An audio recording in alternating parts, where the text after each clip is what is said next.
Hello viewers, আপনারা সকলে কেমন আছেন? আজকে আমি রান্না করব পোস্ত বাটা দিয়ে ঢ্যাঁড়স। দেখুন, এভাবে ঢ্যাঁড়সগুলোকে আমি কেটে নিয়েছি, আর কিছু মিষ্টি আলু আর আলু নিয়েছি, আর নিয়েছি জিরে, পোস্ত আর কাঁচামরিচ। এখন ঢ্যাঁড়সগুলোকে আমি ভেজে নিয়েছি, আর কড়াইতে দিয়ে দিলাম তেল আর জিরে। তারপরে আমি আলুগুলো আর মিষ্টি আলুগুলো দিয়েছি, দিলাম হলুদ লবণ। এরপরে অনেকটা সময় ধরে আমি লাল করে ভেজে নিয়েছি। তারপরে আমি দিয়ে দেব মশলাগুলো।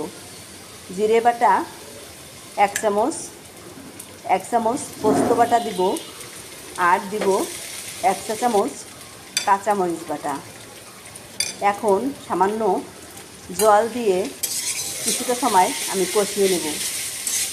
আমার কথাটা দেখুন হয়ে গিয়েছে। অনেক মজার একটা সবজি, অনেক ভালো লাগে কিন্তু নিরামিষ তরকারিটা এভাবে রান্না করলে।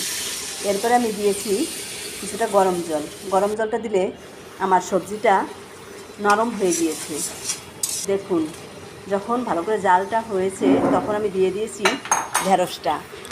এরপরে আমি কিছুটা সময় ধরে একটু রান্না করে দিয়ে দেবো কিছু কাঁচামরিচটা দিয়ে আমি নেড়ে চেড়ে নামিয়ে নেব।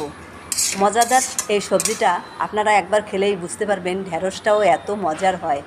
ভালো থাকবেন সকলে, নমস্কার।